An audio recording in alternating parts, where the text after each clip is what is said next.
Whatever happened to college basketball in Oklahoma? Barry Trammell says their ship's on fire. I'm counting 3. And Jenny Carlson says the OSU women may be the safest bet for the tournament. You're watching The Press Row. I'm Mike Sherman here with columnist Barry Trammell, John Rohde, and Jenny Carlson. And we're talking about the somewhat sorry state of college basketball in Oklahoma. John, what's going on? Well, the OSU women, Andrea Riley, why do I want to call her Adrian? Andrea Riley learned how to pass the ball during the offseason. Who would have thought that? She's setting records with the assists. So she's the real deal, the full product now. But what about the other 3 teams, Jenny? It's not like they're waiting for somebody to come back from injury. They're just trying to find where they stand. Yeah, I think there's a lot of questions right now with the men's teams. I think they're, even OSU, who I thought was in a pretty good spot, then you have Marshall Moses getting arrested. Just not the kind of turmoil you want to have heading into Big 12 play. I like Oklahoma State's women's chances to make it. They've got 12 wins coming out of non-conference. I think with their athleticism and with Andrea Riley leading the way, they're going to win at least half of their conference games. That gets them to 20 wins. OU's women I think have a good shot, but the problem with them is they've got this very small roster. And I think at some point when you're playing in the Big 12 and you're especially playing in the South, that's going to be tough. It was going to be tough sledding with Whitney Hand. Now without her and this small roster, I think it's going to be really tough for Oklahoma to make it. Well, I think 3 of the 4 teams will make the NCAA tournament. I don't think the OU men will. They've done themselves too much damage in the non-conference. 5 losses, 2 or 3 of those losses, not very impressive defeats.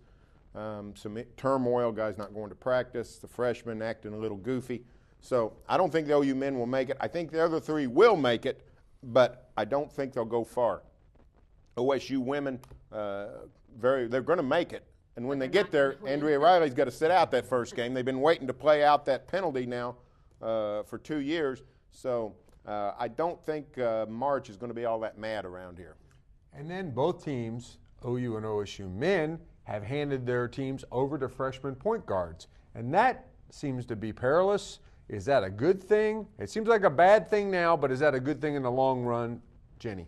Yeah, I mean, I think, at some point you were going to see some changeover. Byron Eaton wasn't going to be a Cowboy forever. We thought he might be, but he actually was going to graduate at some point. Ray Penn, an exciting young guy who's going to make mistakes. He's going to have problems. I mean, but every freshman point guard does. It's kind of like Russell Westbrook, guys. There's just got to be a chance to grow.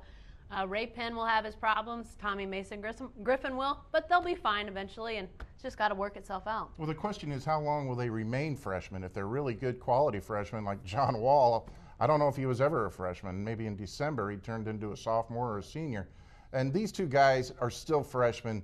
Barry, how quickly they progress is really the key to each of those teams. Well, it is, and frankly, I think both have played okay. Not great, but I think they've been okay, and I think they'll get better. These teams have a lot deeper problems than inexperience at the point guard. Marshall Moses he's got to straighten up. Oklahoma State has to have him inside. The Sooners need to start getting some chemistry going. Willie Warren, Tiny Gallon, some other guys are high on the list besides Tommy Mason Griffin. I do think it bodes well for the future, though. I do think these guys will be really good players in the coming years. Okay, the Sooners open at Baylor on Saturday. The Cowboys at home against Texas Tech. Let's look past those real quick. Monday night, Bedlam in Norman.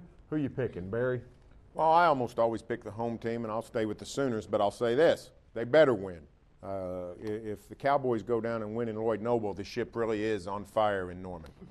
Yeah, I think the home team in this instance, being that we're not that far into conference play, only the first road game for this young team at OSU. I think if this was a little bit later Bedlam, which this is a really early Bedlam, guys, on the schedule. If it was a little bit later Bedlam, I might pick OSU to win on the road, but I think a very small victory margin for Oklahoma on Monday. I know you wanted to look ahead, but I'm still wondering what's going to happen Saturday. Texas Tech hits the road at OSU. Great home team Texas Tech is. What are they like on the road?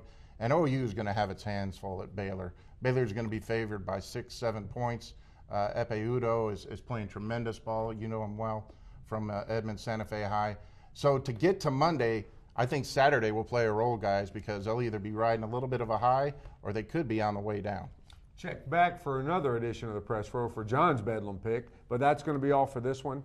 You can stay with the best coverage team anywhere, every day at News OK, and every morning in the Oklahoma.